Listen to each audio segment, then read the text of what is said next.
If I've heard this once, I've heard it thousands of times. I just don't understand what's wrong. My dog knows what no means.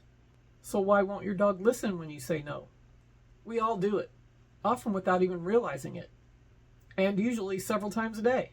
I even still do it myself, and I did it with Minnie this morning. It's going to happen, because even though no is such a common word in human language, in dog language, it means absolutely nothing. That's right, absolutely nothing.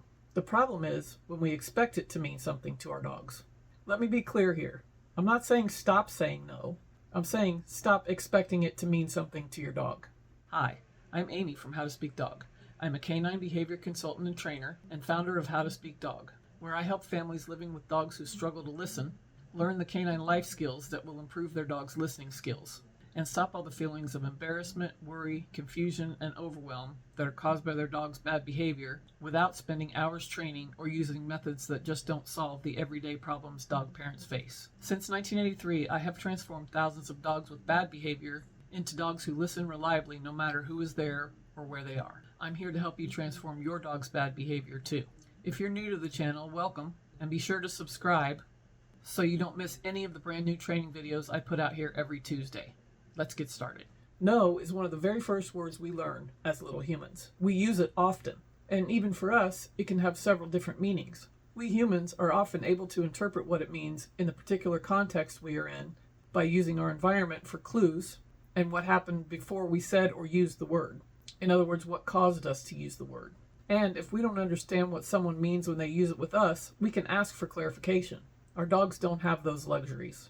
They can't ask for clarification directly, but they can with their body language and behaviors if we know how to interpret what they're asking. They can also use their environment for clues, but it is our job to make sure they're getting the right clues. Today I'll go a little deeper on these things, how they affect us and our dogs, why they are so easy to get wrong, and how to do it right. No. When we say it, we obviously know what we mean, but does it mean the same thing to us every time we say it? In a general sense, maybe, but I have myself used it in different scenarios throughout a day, as an answer to a question I was asked, as a directive to tell someone or my dog what to stop doing or change direction, and I'm sure there are many more that you all can think of. My point is that no, by itself, isn't very clear to anyone. So why in the world do we think our dogs should understand it when we say it to them?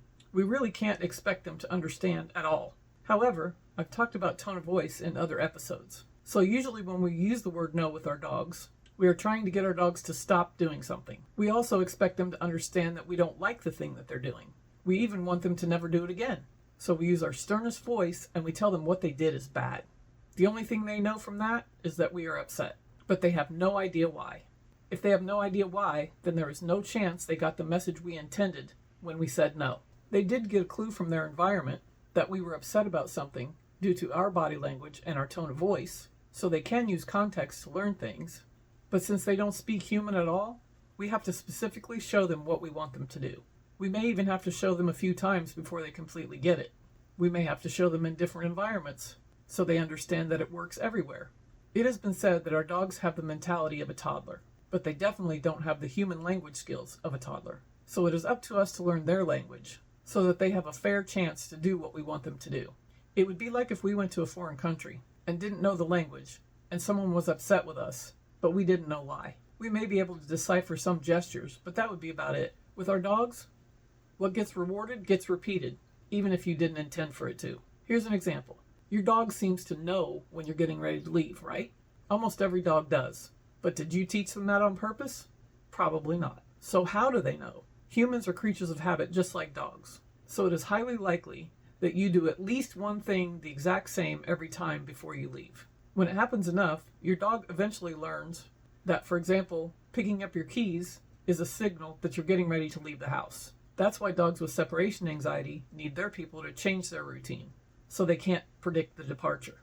Luckily for me, Minnie only has mild separation anxiety, and her go-to is to go to her safe space in my office when it gets close enough to time for me to leave. But I'm one of those people who inevitably forgets something. Sometimes I remember before I get in the car. Sometimes it's after I pull it out of the driveway.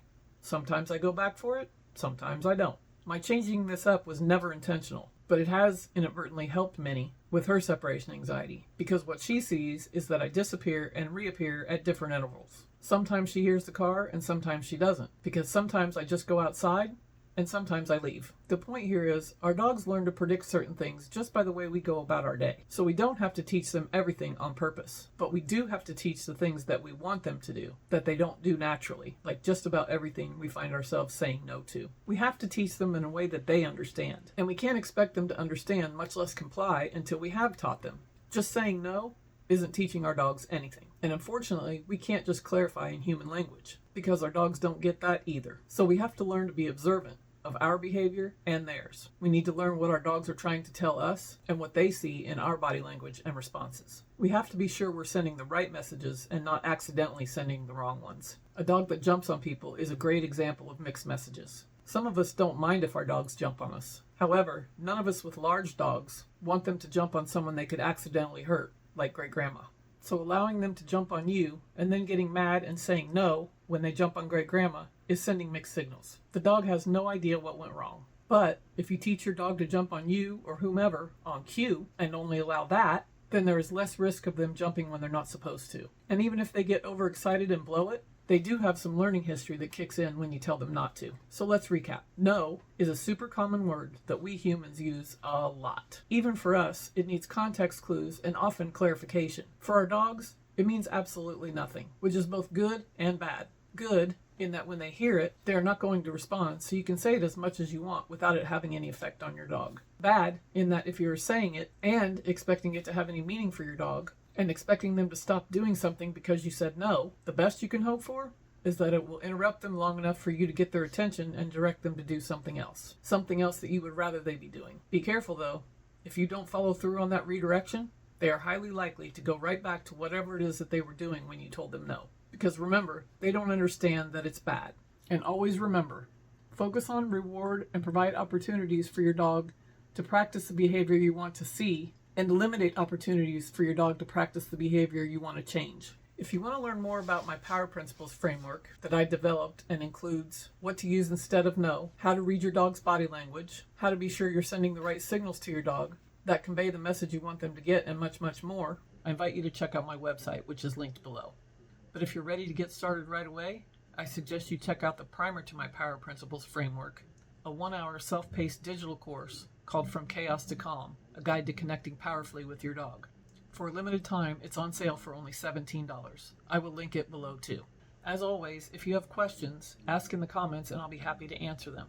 I've asked YouTube to recommend the next best video for you, which you can get to right here. I hope you found this training useful today. I put new training videos out here every Tuesday, so if you don't want to miss any episodes, remember to hit like and subscribe and turn on your notifications. That's it for today. Thank you so much for watching, and I'll see you right back here next Tuesday for our next episode.